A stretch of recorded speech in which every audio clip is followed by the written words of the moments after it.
remercie beaucoup. Merci beaucoup de m'avoir invité, de nous avoir invités à vous présenter ce que nous faisons dans notre région. Je viens de Thaïlande et je représente les réseaux asiatiques de la e-santé. Alors, qu'est-ce que c'est que ce réseau? C'est un réseau que nous avons créé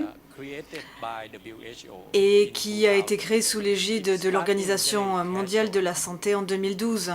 Et il a commencé très lentement, dans un contexte relativement détendu. À l'origine, l'OMS a créé ce partenariat de manière à organiser des conférences et des réunions en relation avec la mise en œuvre, le développement des systèmes de e-santé. En 2011, avant que le réseau ne soit créé, l'OMS avait convié une conférence des différentes parties prenantes de la région asiatique travaillant dans le domaine de l'informatique et de la e-santé. L'année d'après, en 2012, l'OMS lançait ce réseau avec, une fois de plus, les parties prenantes ainsi que l'Organisation internationale des communications. L'idée était de travailler sur les systèmes d'information et de voir comment ils pouvaient contribuer à aider ces pays à mettre en place une feuille de route en faveur de la santé. À l'époque, il me semble que nous étions quelques 200 personnes, donc en d'autres termes, une dizaine de personnes des 20 pays membres qui s'étaient présentées à cette conférence. Donc toutes ces personnes travaillant dans le domaine de l'informatique et de la e-santé. Et donc nous nous étions réunis à l'époque en 2012 à Bangkok dans l'objectif de travailler ensemble. Nous avons mis des propositions sur la table à destination de l'OMS, montrant comment nous pouvions travailler par le biais de groupes de travail ou de petites conférences. Fort heureusement, il a été possible aussi d'avoir d'autres pays qui nous aident à renforcer nos compétences informatiques. Et nous avons aussi reçu des petites subventions permettant de réunir une dizaine de personnes supplémentaires dans chacune des équipes, de manière à pouvoir bien rédiger ce dont nous avions besoin en termes de compétences, en termes d'infrastructures. Nous avons aussi commencé à dialoguer avec d'autres partenaires, l'UNICEF, NORAC, et nous avons ainsi eu le soutien, là encore, d'un certain nombre de partenaires du développement. Vous pouvez voir sur la photo la première réunion de notre réseau en Bangkok en 2012. Il y avait une centaine de personnes de Corée, de Hong Kong et d'autres pays de la région. L'objectif, bien sûr, de cette réunion était de partager des connaissances, de faire du réseautage, de parler, bien sûr, de nos réseaux respectifs de e-santé. Et chaque année, nous avons organisé ces réunions qui tenaient lieu, si vous voulez, d'assemblée générale. Et à chaque réunion, nous avions aussi un compte rendu des opérations et des choses qui s'étaient passées dans chacun des pays au cours de l'année écoulée, et aussi pour voir quelles avaient été les améliorations des différents réseaux dans l'objectif de voir qu'est-ce qui pouvait être encore amélioré. Il y a toujours des défis, les défis de la gouvernance, le défi de l'interopérabilité des différents réseaux. Tous ces thèmes étaient des thèmes qui étaient régulièrement à l'ordre du jour et qui évoluent chaque année.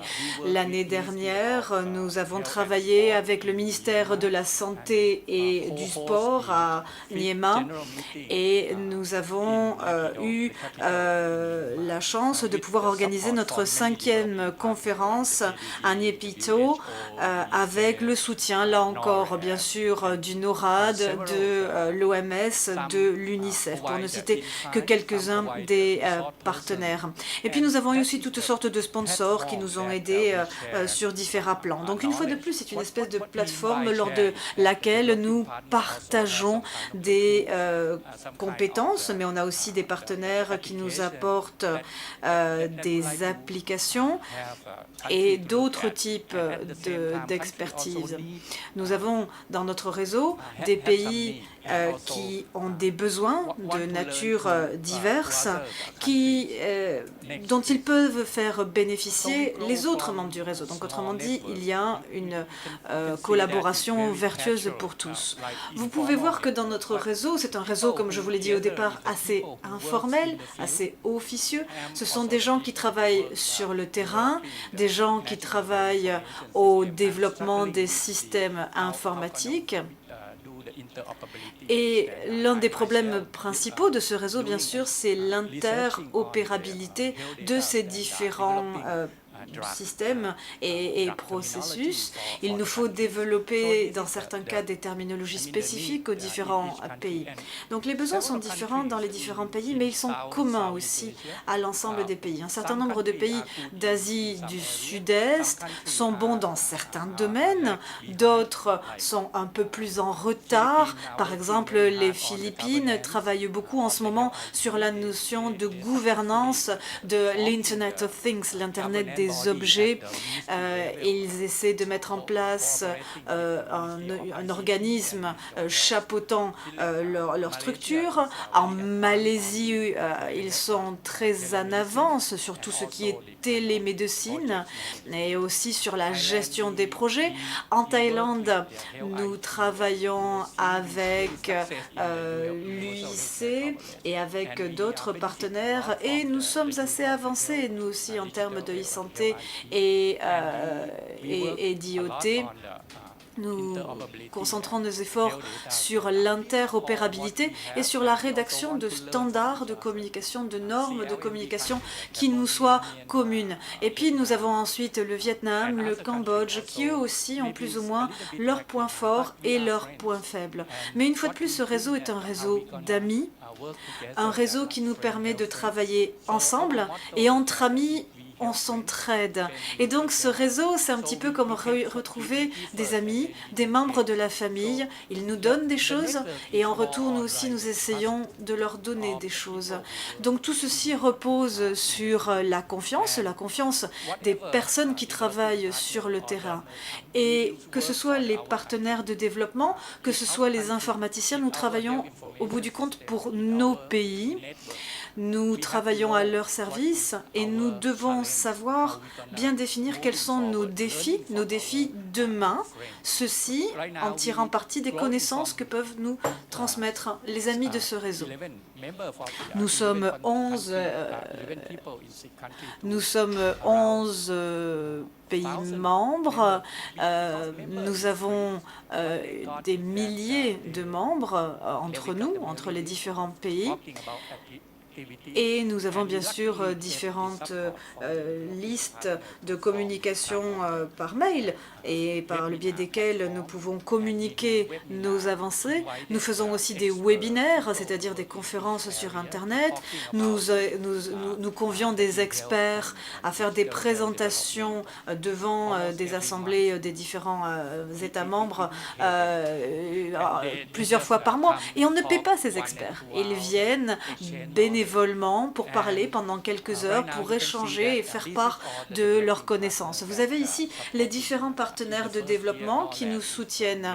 Dans les premières années, c'était le NORAD qui était l'un de nos principaux bailleurs, de même que l'UNICEF, la Banque mondiale et l'OMS, bien entendu. Et donc, ce sont des organisations internationales qui travaillent dans ce domaine autour de la e-santé, des systèmes d'information, comment utiliser les TIC pour renforcer et améliorer leur utilisation dans l'optique d'une meilleure santé.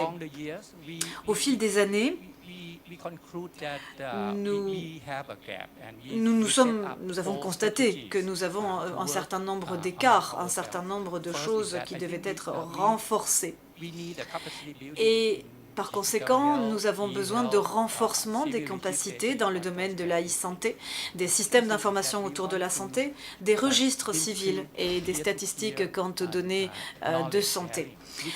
Pour renforcer ces compétences, nous devons nous appuyer sur l'assistance de nos pairs, sur l'appui de nos pairs et sur l'échange de connaissances. Ceci, c'est possible par le biais d'un réseau. Et lorsqu'on communique, on ne communique pas que nos réussites, on communique aussi nos échecs, parce que nos échecs sont aussi des sources d'apprentissage. Nous n'avons rien à perdre, nous n'avons pas peur de perdre la face en communiquant nos échecs, parce que c'est de là que l'on tire le plus d'apprentissage. Il ne s'agit pas de faire un catalogue de réussites, mais au contraire, de montrer des choses qui nous ont fait progresser. Et le progrès vient souvent de ce que l'on apprend lorsque l'on échoue. L'IoT, ce n'est pas forcément quelque chose qui soit le plus glamour, le plus facile. Ce n'est pas un thème sur lequel il est facile forcément de communiquer. Et quand on pense en termes de système de santé et de e-santé, un certain nombre de pays se disent « Bon, la e-santé, c'est juste des geeks, c'est juste des spécialistes de l'informatique, ce n'est pas pour moi, c'est les informaticiens qui s'occupent de la e-santé. » Mais ce n'est pas le cas. Il faut vraiment impliquer tout le monde, que ce soit le ministère de la Santé, les différents organismes, acteurs de la santé. Il faut vraiment avoir cette approche tout à fait transversale, de manière à avoir aussi une feuille de route qui implique la totalité du panorama. Vous avez ici les débuts de notre réseau. Nous avons utilisé la boîte à outils que met à disposition l'OMS et l'UIT, l'Organisation internationale des télécommunications, pour mettre en place notre système de gouvernance. Nous sommes basés sur leur modèle. Nous avons utilisé ce cadre qui nous a été fourni et nous l'avons au fur et à mesure étoffé de manière à aider les différents pays, à aussi permettre aux différents pays d'identifier où étaient leurs éventuelles lacunes. Nous avons ensuite élaboré ce que l'on a appelé la feuille de route du renforcement des capacités en e-santé. Nous avons des membres actifs d'un grand nombre de pays. Cela représente une dizaine de personnes qui se parlent chaque mois essentiellement via Internet et nous travaillons au sein de ce groupe de travail à essayer de renforcer nos compétences en matière de e-santé. Nous essayons d'identifier dans ce réseau quelles sont les compétences que nous devons acquérir, que ce soit au plan de la gouvernance, que ce soit au plan technique, au plan de l'architecture. L'idée est d'avoir vraiment cette vue d'ensemble pour l'ensemble des pays, de sorte à ce que tout le monde aille dans la même direction.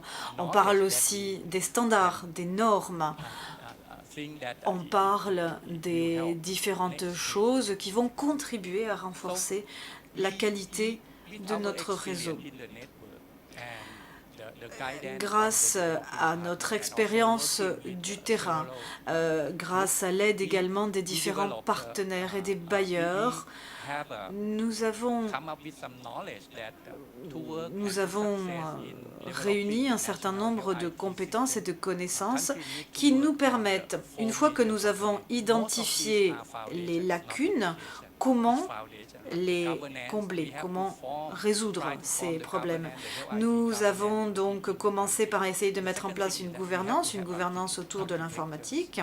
Nous sommes ensuite convenus que nous avions besoin d'une architecture avec des ressources, des personnes capables de gérer cette architecture.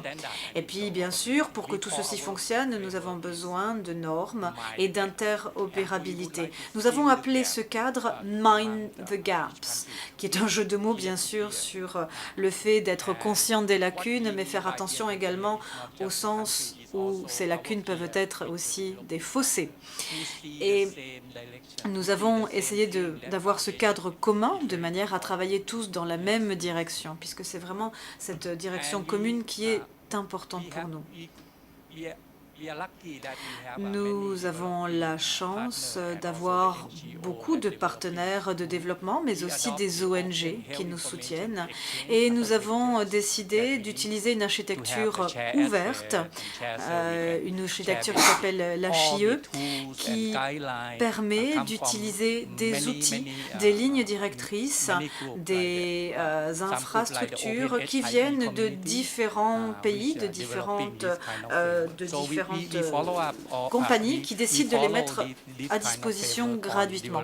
Et donc, nous avons décidé d'avoir ce réseau et cette architecture qui est ouverte, de manière là encore à faciliter l'interopérabilité. Notre prochaine conférence, la 6e édition de l'Assemblée générale de l'AEHIN, aura lieu en octobre à Colombo, au Sri Lanka. Je vous y invite très chaleureusement. Si vous êtes intéressé, je vous invite à prendre contact avec nous. C'est une conférence qui sera organisée sous l'égide du ministère de la Santé du Sri Lanka. Et sur ce, je souhaite vous remercier de votre attention.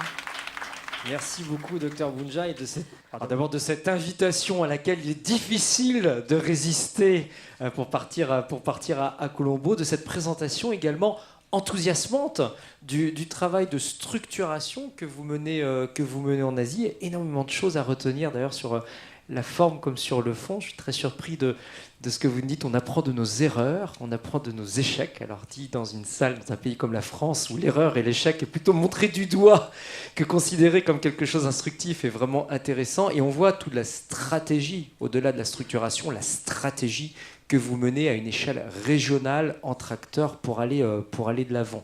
Alors la même chose est en train de se passer en Afrique. On a cette African Alliance qui est l'Alliance africaine des réseaux de santé digitale qui est en train de se monter, également de suivre un petit peu votre chemin et de prendre les bonnes solutions que vous développez en Asie. Et à côté de vous, on a la chance d'avoir donc Ousseyn Yanouba, qui a été ministre de la Santé en Mauritanie, qui aujourd'hui est expert pour l'OMS, mais pour vous qui avez été ministre, donc côté politique, côté ni industriel ni soignant, vous regardez aussi de très près cette structuration qui se fait en Asie, parce que vous le dites, l'enjeu important pour l'Afrique aujourd'hui, c'est vraiment la mise à l'échelle de tous ces projets. On a plein de micro-projets de télésanté, certains émergent, d'autres pas, mais on n'a pas ce développement massif. Qu'est-ce qui bloque aujourd'hui, Ousseyn Yanouba? Merci beaucoup. Donc peut-être avant de commencer, je tenais à remercier et à féliciter Béatrice pour cette organisation et de nous avoir donné l'occasion de nous exprimer sur cette thématique qui nous tient beaucoup à cœur. Comme vous le dites, les réseaux jouent un rôle important dans la mise à l'échelle des micro-projets.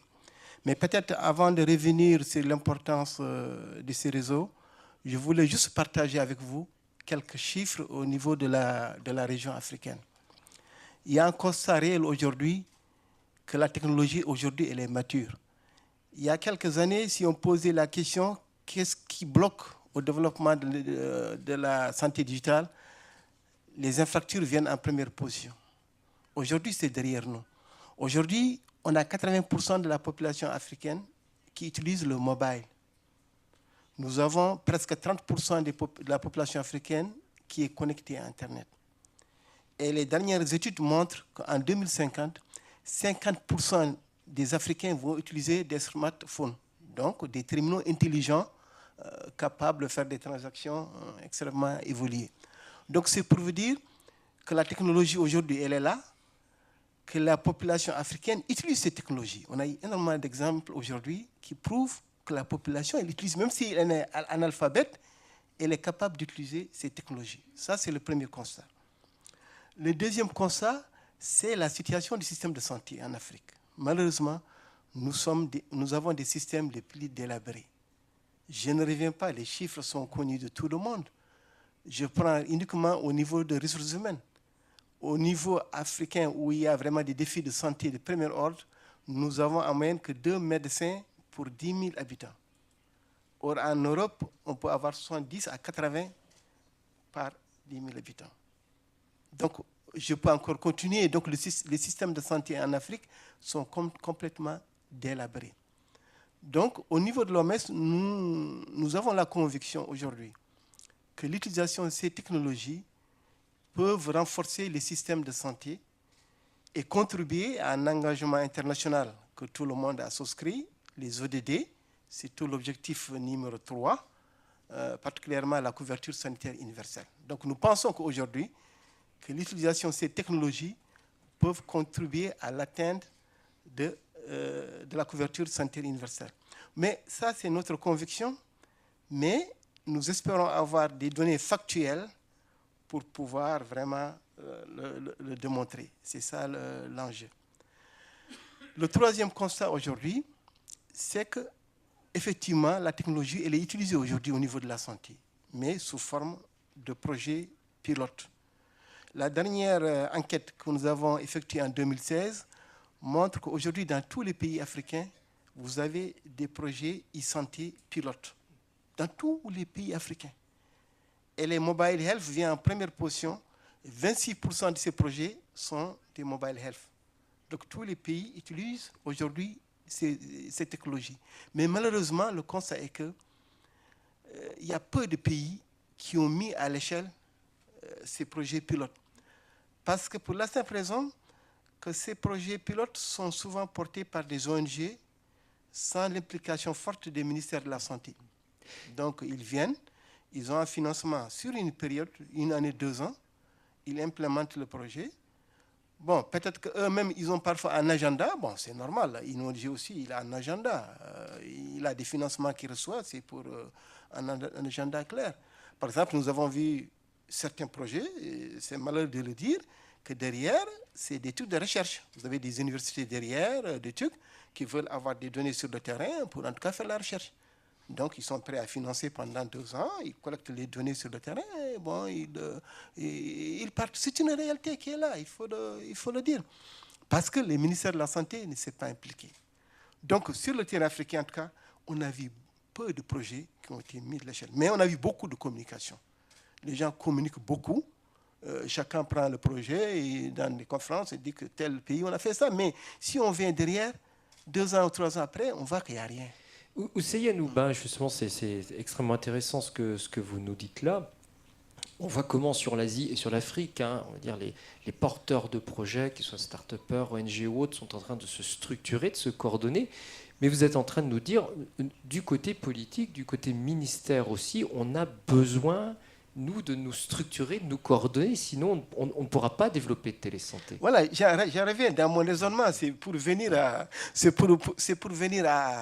ça. Donc c'est pour vous dire qu'aujourd'hui, effectivement, il n'y a pas de projet vraiment mis à échelle. En tout cas, près de votre micro, qu'on vous entende bien. À ma connaissance, j'ai un seul projet, c'est le projet Même Connect qui a été développé en Afrique du Sud, donc pour le suivi des femmes qui sont en état de grossesse. Bon, c'est vrai, le ministère de la Santé s'est impliqué au départ parce qu'ils avaient un financement. Mais actuellement, ils ont tous les problèmes parce que le financement est terminé. Il y a eu un succès. Il y a plus de 3 millions de femmes qui utilisent cette application-là. Ils veulent le mettre à l'échelle, mais il y a un problème de financement qui se pose. Donc, ça, c'est une réalité parce qu'il y a un manque de volonté politique de leadership. Donc, ça, c'est le premier point que les réseaux peuvent contribuer. De volonté et peut-être de connaissance aussi des choses. Voilà, il y a tout. Il y a la volonté politique, manque de vision, manque de connaissance des leaders. Ça, c'est le premier défi que nous avons. Le deuxième défi que nous avons, c'est les professionnels de la santé. Moi, je suis technologue. Je n'ai pas vu un monde aussi conservateur, excusez-moi s'il y a des médecins dans la salle, que les médecins. C'est des gens très conservateurs. Ils sont vraiment réfractaires à toute l'innovation. Ce n'est pas propre à l'Afrique, je vous rassure. Bon, en tout cas, en Afrique, c'est comme ça. Donc, ça, c'est un grand problème que nous avons, que les professionnels, souvent, c'est vrai, ils sont bookés, ils ne peuvent pas, ils sont surchargés, ils n'ont pas le temps d'utiliser cette technologie-là. Donc, ça aussi, c'est un grand défi. Comment faire de sorte que, vraiment, sensibiliser ces professionnels qu'ils puissent utiliser ces technologies. Ça, c'est un deuxième défi. Le troisième défi qui est aussi important, c'est avoir un modèle économique. Bon, parce que jusqu'à présent, ces projets, derrière, on n'a pas un modèle économique. Or, c'est extrêmement important pour assurer la pérennité d'un service, c'est d'avoir un modèle économique. Chaque service a un coût. Il n'y a pas de gratuité dans ce qu'on fait. Donc, quelque part, il faut que quelqu'un paye. Il faut identifier le prix et que quelqu'un paye. Et ça aussi, ça manque au niveau du modèle économique. Bon, là aussi, je pense que les réseaux peuvent nous aider vraiment à trouver le modèle économique. Justement, je voulais poser la question au docteur Bounjaï, puisqu'on voit en fait, vous avez structuré les acteurs de la santé digitale, hein, on le voit avec quelle efficacité, quelle stratégie vous le faites en Asie. Mais j'ai envie de vous dire, quand j'écoute M. Ba, on est c'est un ménage à trois. C'est-à-dire qu'on a les acteurs effectivement de la technologie, on a les décideurs politiques aussi en face de nous, qui sont formés ou pas formés, qui ont la connaissance ou pas, et on a les acteurs effectifs sur le terrain, les professionnels, les infirmières, les médecins, les hôpitaux. Comment est-ce que dans la structuration que vous montez, vous intégrez ces acteurs avec vous ?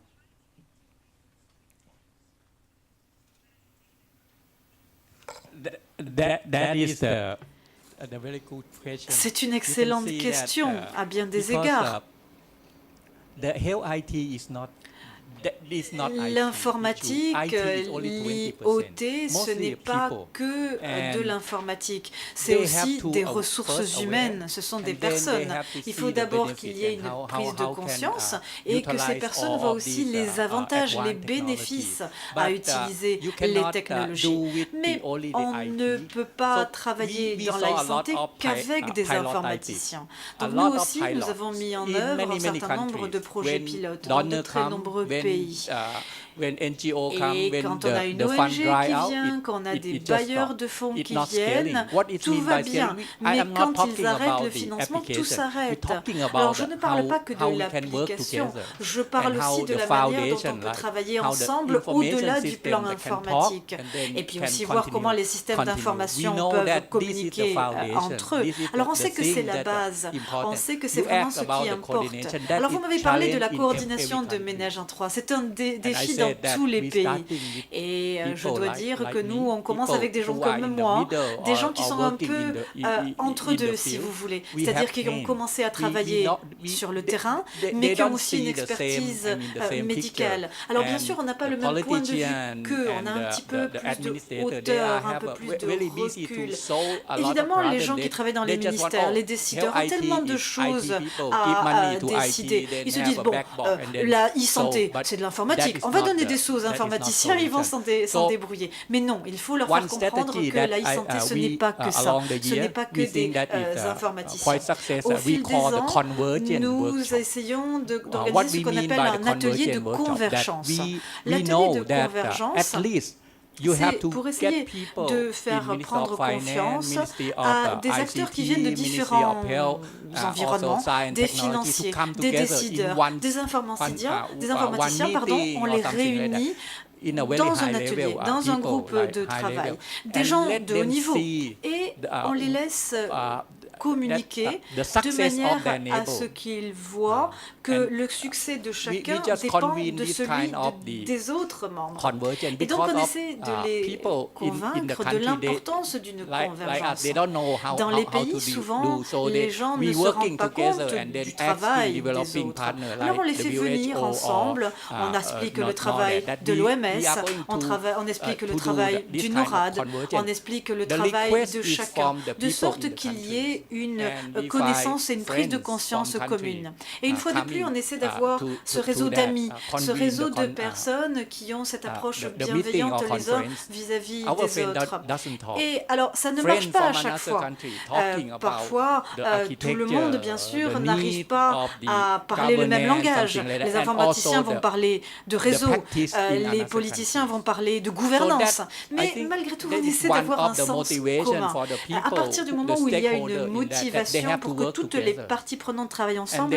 En général, un dialogue se noue et ensuite, finalement, le plus dur justement est de réunir ces personnes, de faire en sorte qu'ils rédigent une feuille de route, qu'ils se mettent d'accord sur des objectifs communs et de voir aussi d'identifier les besoins. Et en général, c'est ça qui lance ce cercle vertueux.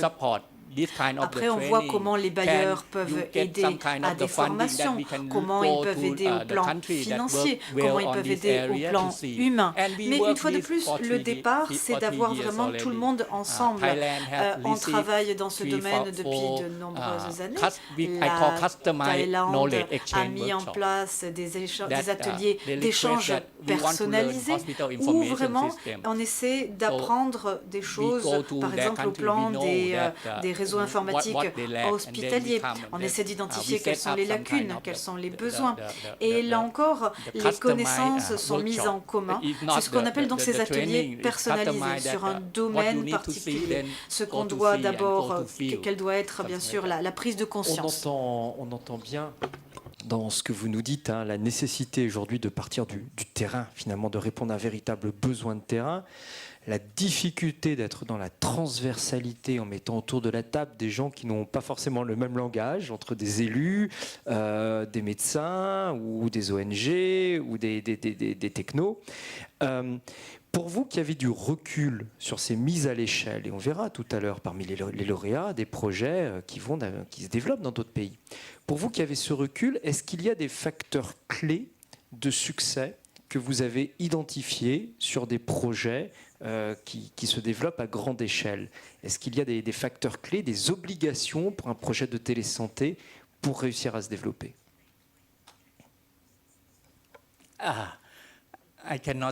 Alors, c'est compliqué répondre à votre question. Je ne peux pas dire que finalement on a réussi partout.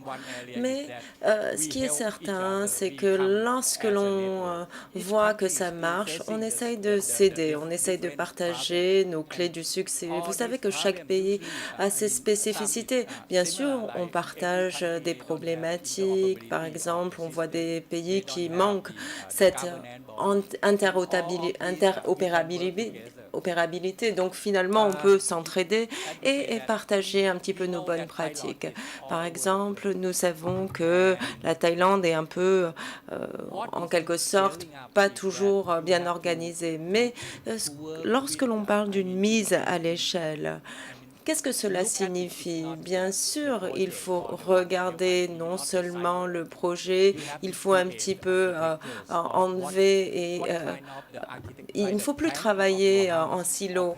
Et c'est pareil, lorsque vous construisez votre maison, vous essayez de voir un petit peu comment ça fonctionne. Et chaque pays a son propre environnement. Ils connaissent les restreintes et les opportunités. Et par conséquent, il faut qu'ils finalement conçoivent leur propre cartographie avec leurs partenaires, avec justement d'autres personnes qui ont leur propre expérience.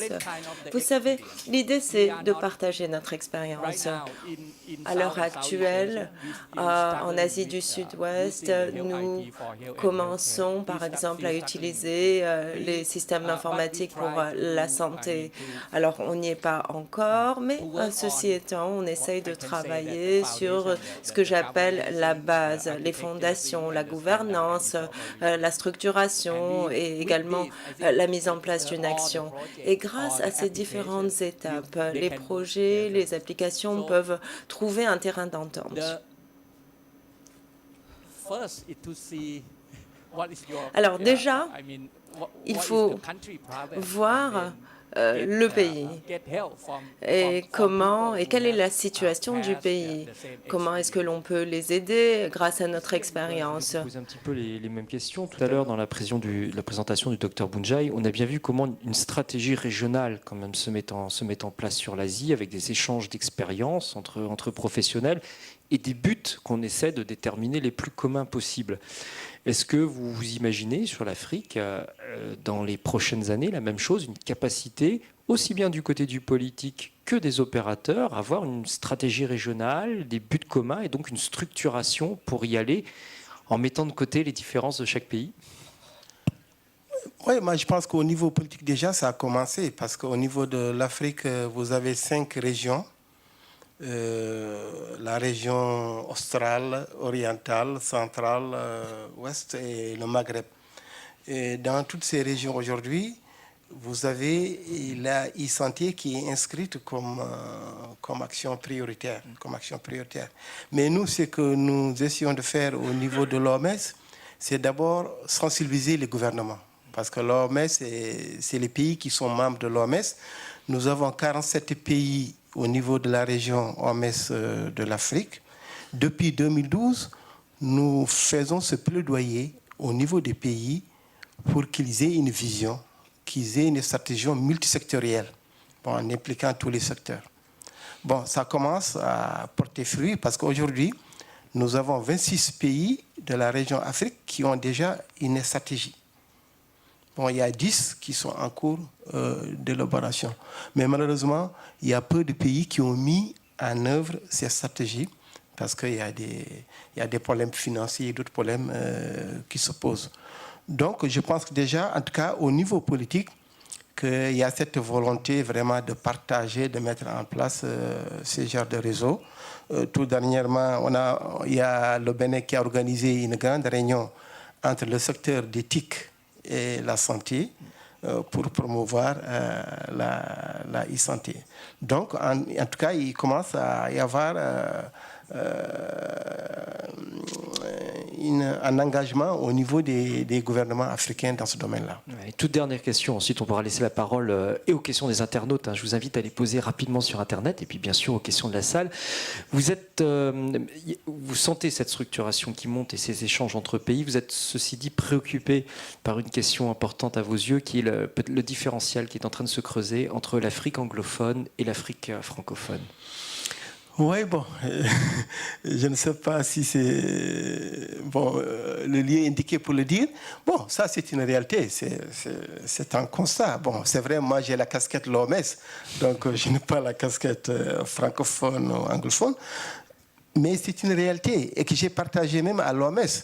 Parce que j'ai tiré la sonnette d'alarme au niveau de l'OMS, ils m'ont dit non, c'est pas vrai. Mais je les ai présenté des données réelles aujourd'hui. D'abord, au niveau du financement. Le monde anglo-saxon, ils ont énormément de fondations qui financent. Bon, vraiment, je peux vous citer une dizaine qui financent la e-santé d'une manière très forte. Vous avez aussi des institutions gouvernementales qui financent. Aujourd'hui, je donne l'USAID, il intervient pleinement là-dedans. La NORAD, la coopération norvégienne, intervient. La DFID de UK, le Royaume-Uni, interviennent. Donc, ils financent énormément la e-santé, avec aussi des universités. Les universités américaines, ils ont un truc privé, donc c'est vraiment des gens qui ont des moyens, qui mettent dans la recherche. Donc, il y a tout un environnement, en tout cas, qui est favorable pour le développement. Mais malheureusement, dans l'espace francophone, il y a peu d'acteurs qui interviennent. Et bon, on a des chiffres, on peut vous montrer tous les chiffres. Mais c'est une réalité. C'est une réalité qu'il est bon de signaler. Merci pour ces interventions. On voit la structuration qui doit se faire, pas seulement au niveau IT, mais également au niveau politique et au niveau des professionnels du soin. Comment c'est pas simple de mettre tout le monde autour de la table et d'avoir des stratégies régionales. Mais on voit bien que le sens des choses se fait de cette manière. Je vous propose de se consacrer, de se donner une dizaine ou une quinzaine de minutes à poser, peut-être depuis cette salle, vos questions aux intervenants. Puis on doit avoir déjà des questions et des remarques des internautes qui arrivent. Alors il y a un micro qui va circuler dans la salle. Levez le doigt. Puis voilà, moi je commence à avoir mes premières remarques, mes premières questions. Allez, qui est de Arnaud Auger, qui nous regarde depuis les États-Unis, qui nous dit mes amitiés depuis San Francisco. Bravo pour le développement de l'observatoire. Oui, on est regardé jusque dans la Silicon Valley aujourd'hui. Allez, on va se lancer un petit round d'une dizaine, une quinzaine de minutes de questions. Qui est-ce qui veut commencer à prendre la parole sur cette structuration, ce besoin de structuration des acteurs?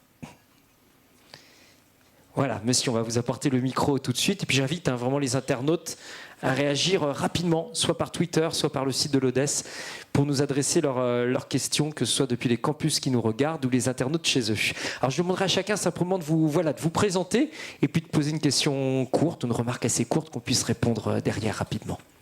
Merci, professeur Cheikh Oumar Bagayoko. Donc, je voudrais remercier les intervenants. Ma question, observation s'adresse surtout à l'intervention du docteur Ousseinouba, que je salue. On est d'accord sur tous les problèmes qui sont décrits. Mais moi, je voudrais mettre un bémol sur le problème des moyens par rapport au développement de la e-santé en Afrique. Je pense qu'il a touché du doigt le problème. C'est un problème des fois de vision stratégique, et ça ramène en fait à un problème de formation. Donc pour que nos pays aient cette vision stratégique, il faut qu'ils comprennent les enjeux de la e-santé, puisque la e-santé c'est un moyen, ce n'est pas une fin en soi. Donc toutes les priorités de santé, il faut qu'ils comprennent que la e-santé peut être un moyen pour finalement atteindre toutes ces priorités de santé. On a des exemples d'agences en Afrique francophone qui ont des budgets annuels, mais pourtant cette vision stratégique ne décolle pas. Donc ça ramène aux questions d'hommes, aux questions de formation, donc qui vraiment doivent être développées et qui doivent être la règle. Et je pense que dans ce cadre-là, l'OMS a lancé une initiative qui est salutaire sur la formation des leaders en santé digitale en Afrique.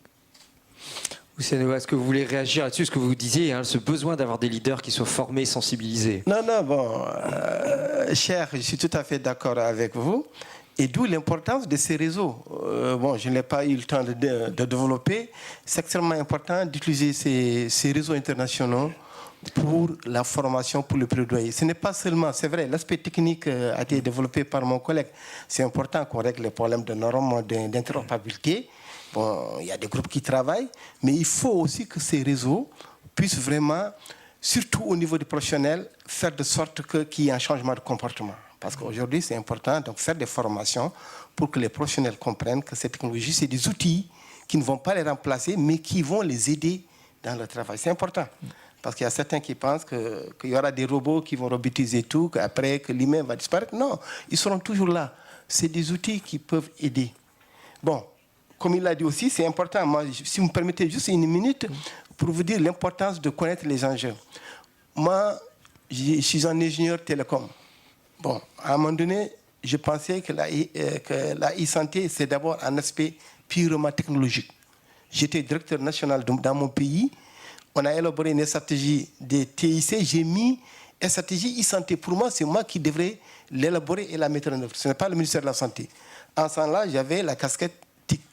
Effectivement, j'ai élaboré une stratégie que j'ai intégrée, mais j'ai eu tout faux. J'ai intégré dans ma stratégie, j'ai cherché de l'argent. Il y a eu le professeur Geschibler qui m'a donné $300 000, je crois. Il y a l'UT qui m'a donné 400 000, 500 000. J'ai eu un paquet. Je suis parti sans informer le ministère de la Santé. J'ai interconnecté tous les hôpitaux. J'ai acheté du matériel de téléconférence, de télémédecine. Vraiment, et c'était en 2003. On a connecté tous les hôpitaux, on a mis les équipements. C'était un échec, ça n'a jamais marché. Les équipements ont pourri parce que il faut, je n'ai pas impliqué les professionnels de la santé. Il faut les impliquer, c'est important. Bon, c'est vrai, après j'ai changé de casquette, je suis venu au niveau du secteur de la santé et j'ai compris la problématique. À la limite des stratégies uniquement descendantes, aujourd'hui, on doit avoir des stratégies transversales. Docteur Bounchai, est-ce que vous, dans le cadre de votre réseau en Asie, est-ce que vous faites aussi ce travail finalement de formation, de sensibilisation? On peut imaginer au départ que les réseaux, ce sont surtout des travaux de lobbying, mais en réalité, c'est un travail de formation que vous avez à faire. Alors ici, on évoque finalement le travail de plusieurs réseaux. Notre réseau, bien sûr, est constitué de personnes ayant différentes casquettes, que ce soit domaine de la santé, de domaine d'éthique. Et l'idée, c'est vrai justement d'apprendre.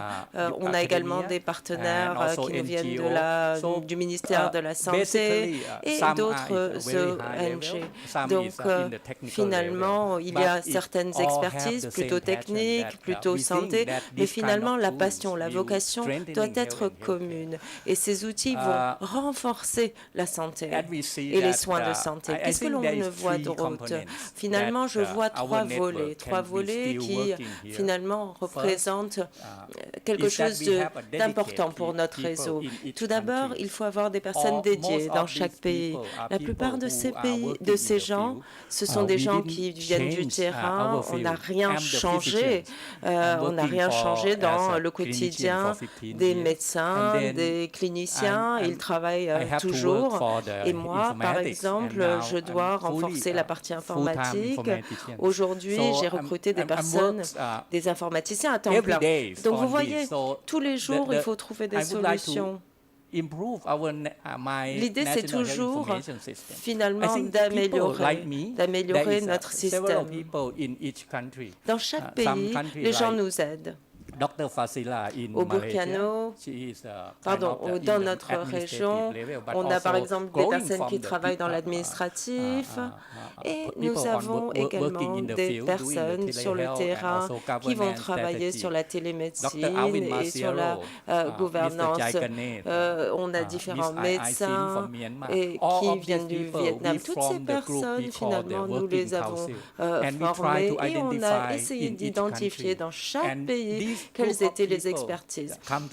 Ce sont des groupes qui se rassemblent et ils se disent où se trouve le problème, quel est le problème de notre pays, comment est-ce que l'on peut trouver des solutions en matière de connaissances, en matière de santé.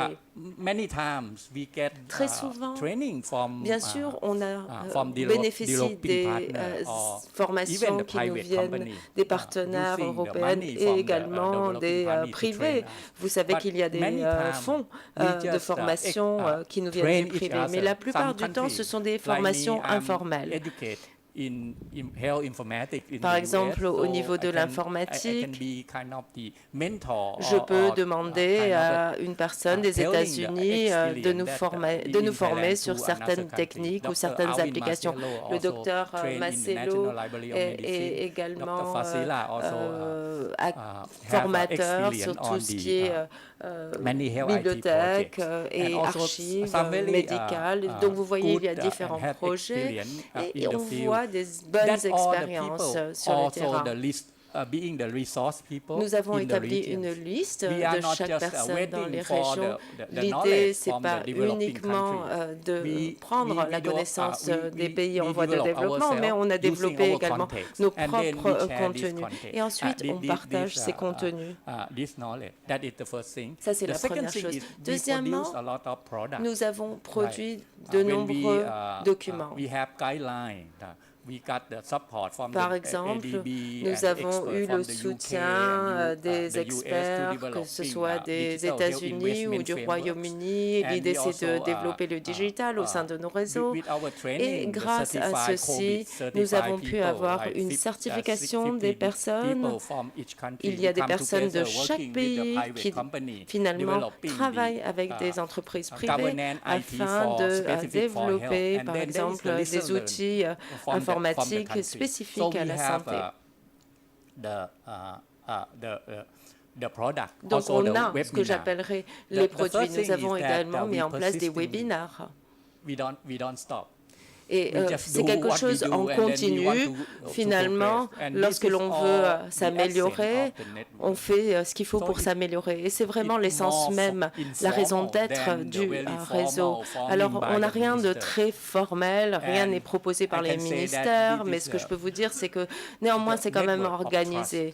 C'est un réseau de confiance. Voilà, c'est comme ça que l'on pourrait nous appeler. On n'a pas un agenda clair par pays. L'idée, c'est de travailler au cas par cas et de voir quels sont les besoins, s'ils ont besoin d'avoir de l'aide.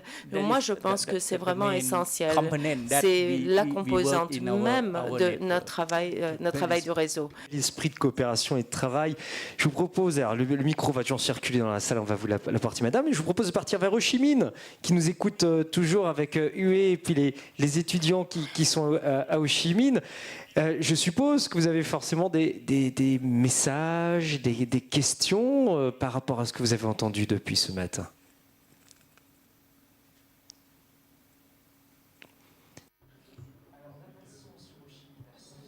Voilà, ça. Merci beaucoup pour cette présentation. Alors ici, bien sûr, on a pu discuter entre pharmaciens. Alors on a une question. Alors la question, par exemple, c'est tous ces outils peuvent être intégrés aux universités.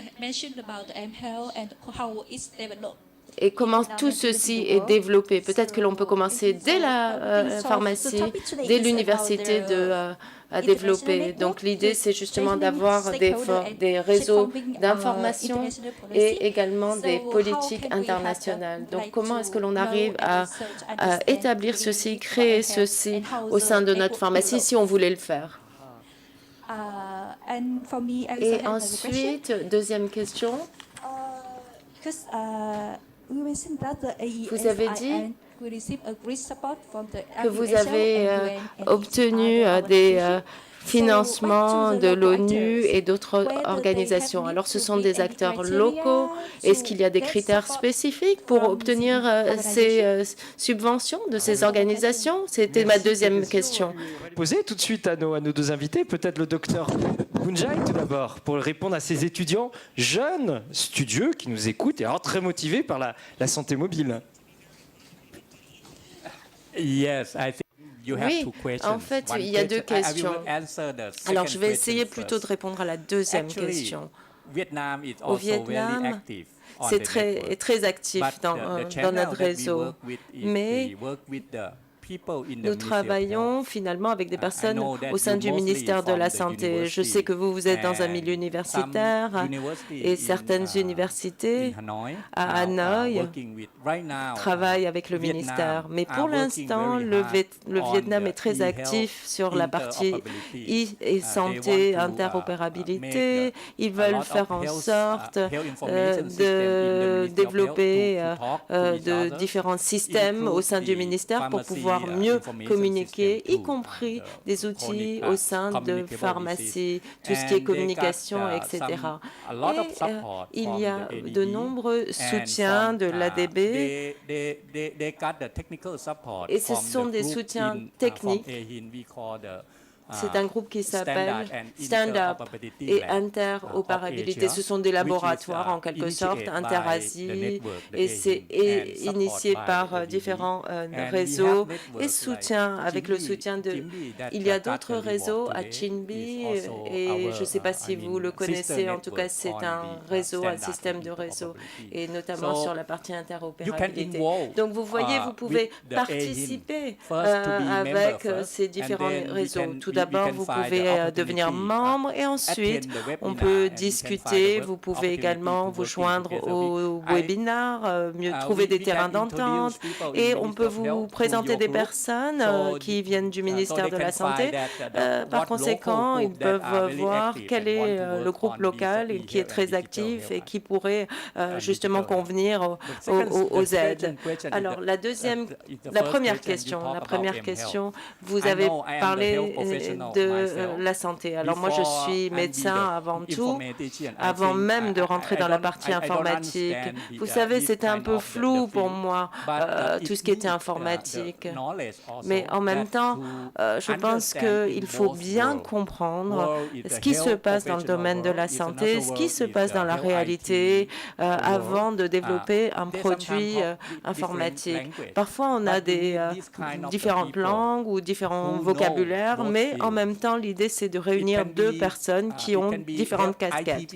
Ça peut être des informaticiens qui vont venir chez nous pour justement apprendre un peu plus. Ça peut être également des professionnels de la santé, des infirmières, des médecins, des pharmaciens qui viennent apprendre les techniques et la technologie informatique.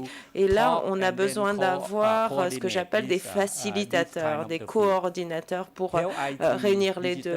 Donc tout ce qui est santé digitale, numérique, la e-santé, c'est vraiment pour moi une priorité. Donc il faut quand même bien comprendre comment ça se passe. Ce n'est pas un seul sujet. Pour avancer, il faut quand même bien comprendre. Partage du savoir. Une ou deux dernières questions de la part de... Oula, beaucoup de bras. Alors, ça sera plus qu'une ou deux dernières questions de la part de la salle où il y a beaucoup de bras qui se lèvent. Hein. J'invite également tous les internautes à nous faire parvenir leurs questions rapidement. Et de la part des campus. Et puis, Chimine, vous restez avec nous. C'est magnifique et magique de vous avoir en direct aujourd'hui de cette salle de la VOR. Alors, je ne sais pas où est passé le micro. Voilà, monsieur, on vous écoute. Oui, bonjour Emmanuel Blin. Merci beaucoup à la Fondation de nous recevoir et d'organiser cet événement. Donc, je suis l'ancien Chief Strategy Officer de Bristol Myers Squibb, ainsi que son ancien Chief Commercial Officer. Et j'ai créé il y a 3 mois une entreprise qui s'appelle Take Care for All, qui est destinée à justement accélérer le scale-up des technologies du digital health en Afrique et en Asie. Donc le sujet que vous abordez me résonne extrêmement fortement. J'ai 2 petites questions. Clairement, les gouvernements ont un rôle clé. Anne mentionnait le projet organisé autour de CarePay, qui est vraiment un projet de e-payment dans le domaine de la santé. En Afrique de l'Ouest, Monsieur Ba, vous parliez de l'écart Afrique de l'Ouest, Afrique anglophone. En Afrique de l'Ouest, il y a des régulations qui aujourd'hui imposent au pays des documents papier pour procéder à des remboursements de soins. Donc on voit bien le rôle des pouvoirs publics qui est majeur dans ce domaine. Un autre domaine majeur où les pouvoirs publics ont un rôle clé, c'est dans le domaine de la pharmacie online. La pharmacie online qui est probablement une solution clé pour résoudre 2 problèmes majeurs en Afrique et en Asie, qui sont le prix des médicaments et les médicaments contrefaits. On peut en reparler plus en détail si vous voulez. Mais, alors rapidement, les 2 questions, comme ça le micro va pouvoir beaucoup bouger. Il s'agit vraiment d'assembler plusieurs acteurs. Et il y a un acteur dont vous ne parlez pas, et vous avez pourtant parlé de l'importance de trouver un modèle économique. Donc qui a intérêt, qui peut gagner de l'argent en améliorant de la santé en Afrique et en Asie, en utilisant des technologies digitales? Vous ne parlez pas des industriels du médicament, vous ne parlez pas des industriels du diagnostic, du device, vous ne parlez pas des sociétés de télécom, vous ne parlez pas des sociétés d'assurance. Quel rôle vous voyez jouer les grands corporates dans justement la mise en place de solutions à l'échelle et soutenables en Afrique et en Asie? Merci. Oussey Yanouba. Bon, c'est une question extrêmement... On n'avait pas eu le temps de tout développer. Mon ami Cheikh l'a parlé. Nous, au niveau de l'OMS, nous sommes conscients que le secteur est porteur. Ce n'est pas seulement pour la santé, mais pour les industriels, pour tout le monde qui intervient. Il y a eu des études qui ont été faites au niveau de l'Union européenne. C'est des milliards de dollars que les objets connectés de la santé vont générer les prochaines années. Donc, c'est un très important business. C'est pourquoi nous, au niveau de l'OMS, nous préconisons qu'il y ait des vrais partenariats pour assurer la pérennité. Donc, le privé et le public doivent vraiment travailler ensemble pour mettre à l'échelle ces projets-là qui vont impacter la santé, nous c'est notre rôle, mais qui vont aussi générer des revenus. Parce qu'aujourd'hui, vous prenez en Afrique, dans toutes les universités, vous avez des talents formidables. Moi, je viens de Cotonou. Il y a à peu près une vingtaine de startups qui ont présenté des solutions digitales qui sont formidables, qui sont innovantes. Mais malheureusement, ils n'ont pas derrière un support pour développer, mettre à l'échelle leurs produits. Donc ça, c'est important. Il faut qu'il y ait un engagement au niveau gouvernemental, mais il faut aussi mettre en place un environnement propice. Nous, alors, mais c'est ce que nous voulons faire avec l'IUT, qui a donc sous sa coupe tous les opérateurs télécoms. Pour nous, il faut qu'il y ait un vrai partenariat. Et là où je passe, je dis aux opérateurs télécoms, il y a de l'argent à gagner. Parce que les prochaines applications vont utiliser la technologie mobile. Vous êtes des réseaux opérateurs mobiles. Donc, vous avez l'argent à gagner. D'autant plus qu'en Afrique, je parie, d'ici 10 ans, 15 ans, les téléphones, les communications locales seront gratuites. Ils ne sont pas conscients de ça, les opérateurs. Mais d'ici 10 ans, 20 ans, ils ne vont plus faire leur chiffre d'affaires sur le coût de communication. Il faut qu'ils développent des services. Donc, ils ont intérêt à se positionner sur ce secteur-là. Donc, là où nous passons, nous faisons en tout cas ce plaidoyer pour qu'il y ait un partenariat. On n'a pas eu à le développer. Et là, le réseau joue un rôle essentiel, en tout cas dans le développement et la promotion de ces partenariats. Autre question, alors, une ou deux dans la salle, allez-y. Voilà, madame. Bonjour, Nora Bérage, suis médecin de formation et ancienne ministre de la Santé en France. Et en fait, c'est un témoignage que je voulais apporter parce qu'on parle beaucoup de régions du monde, l'Afrique, l'Asie, mais dans les pays occidentaux se posent aussi les mêmes problématiques en réalité. Vous avez parlé de la gouvernance, vous avez parlé du conservatisme des professionnels de santé, vous avez parlé de la solvabilité. Eh bien, ces questions-là ne sont pas uniquement dans les pays émergents, mais se posent également, par exemple, en France, où nous avons énormément tardé à se doter d'une gouvernance pertinente, puisque cette gouvernance a été revue. Nous avions mis en place, par exemple, la ZIP Santé pour ce qui concerne le dossier médical partagé, qui était l'informatisation du dossier patient, donc cette gouvernance a été revue pour être pilotée aujourd'hui par l'assurance maladie, la CNAM. Mais au-delà de la gouvernance, la question du modèle économique renvoie à la question de la solvabilité des outils que nous mettons en place. Quels sont les référentiels, quel est le cahier des charges finalement que nous nous accordons à mettre en place à l'échelle d'un pays pour prétendre au remboursement par l'assurance maladie. Donc en 2011 déjà, nous lancions les chantiers du téléconseil, de la téléconsultation, de la formation aussi des professionnels. Nous avions identifié des champs d'application comme l'AVC, comme la téléradiologie, mais on voit bien que s'agissant de la tarification, nous avons énormément pris de temps puisque la téléconsultation a été financée que cette année en France à la hauteur d'une consultation normale s'agissant de la téléconsultation puisque nous sommes confrontés aux déserts médicaux également comme dans d'autres pays du monde. La question aussi de l'appropriation par les professionnels de santé de l'outil numérique est aussi quelque chose de prégnant. Donc moi, je suis très très heureuse et je remercie la Fondation Pierre Fabre de cette conférence. Je suis très heureuse de constater que les problématiques sont universelles.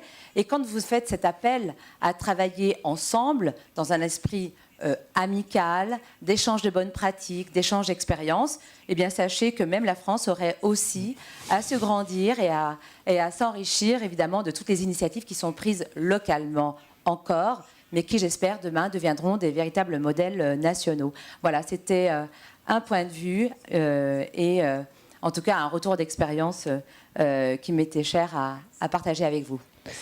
Merci de ce témoignage. Effectivement, hein, tout ce que l'on entend sur l'Asie ou sur l'Afrique, même si on n'est pas sur les mêmes échelles financières, bien entendu, mais en tout cas sur les pratiques culturelles et les changements culturels peuvent être appliqués à la France et à l'Europe de manière générale. Et toute dernière intervention, je ne sais pas où est passé le micro, il y a beaucoup de bras qui se lèvent. Voilà. Alors attendez, voilà, madame, va passer un micro, on vous écoute. Good morning, I'm from India. Bonjour, je m'appelle Madame Schmidt-Barnett. Vous avez parlé de nombreux projets pilotes dans le domaine de la santé. Alors, comment est-ce que vous comparez? Comment est-ce que vous faites des benchmarks de ces différentes solutions? Comment est-ce que vous choisissez un projet pour passer du mode pilote à un mode concret? D'un point de vue gouvernemental, comment est-ce que vous choisissez? On n'a pas non plus des moyens intarissables. Merci, merci. C'est vraiment une très bonne question. Lorsqu'on parle de mise à l'échelle, de scale-up, ça peut se faire dans différents contextes, différentes situations. Ce que j'ai tendance à dire, c'est que bien évidemment, on était dans des systèmes en silo et de nombreux projets se développaient un petit peu dans son coin avec des applications en Europe. Et si l'on regarde la structure ou l'architecture de ces données, de ces informations, aujourd'hui, c'est difficile dans ces cas-là de mettre à l'échelle ce genre de projet. Lorsque l'on travaille en silo, comment vous voulez faire de l'expansion? Parce que ce soit un problème informatique, un système fonctionne, vous commencez avec des fonctions spécifiques et puis très rapidement ça devient obsolète ou alors ce n'est pas la bonne technologie dans tel endroit. Lorsque vous déménagez, lorsque vous essayez de mettre en place ces applications, on peut dire que la substance même n'est pas la même. Donc, c'est plus possible, pas possible de mettre à l'échelle. Et par conséquent, le réseau fait un benchmark par rapport à ça. C'est le point de départ qui est essentiel. C'est comme cela que l'on décide de l'architecture de tout le système. Alors, quelle est vraiment l'information? Quel est le produit de base dont on a besoin? Et ensuite, quelle est la gouvernance qui peut justement gérer toutes les parties prenantes? Donc, cette mise à l'échelle de ce projet, d'un projet pilote ou d'une application, je pense que c'est un problème que l'on rencontre un peu partout, où que l'on soit. Vous savez que chaque projet, lorsqu'il vient des pays en développement, est très dépendant des financements d'organismes ou de l'OMS, mais il faut vraiment au sein du pays construire quelque chose de solide. Il faut avoir les bonnes fondations, même en Europe ou aux États-Unis. Si vous regardez par exemple en Europe comment est-ce que les pays développent leurs projets, vous savez, ils ont les mêmes problèmes. Ils vont développer une technologie, mais qui n'est pas forcément transposable ailleurs parce qu'ils ont travaillé dès le départ en silo. C'est vraiment le problème. Comment est-ce que l'on peut harmoniser, finalement créer un terrain commun? Quelle que soit l'application, ça fonctionnera ailleurs. Je ne sais pas si je me suis bien exprimé, dit l'orateur, ou si j'ai bien répondu à votre question, mais voilà, nous, ce que l'on voit, c'est que les projets qui fonctionnent bien, ce sont des projets qui ne sont pas en silo. Et on voit ces problèmes, même dans les pays développés. Dans notre monde qui est paradoxalement interconnecté, surconnecté, on continue à travailler en silo et on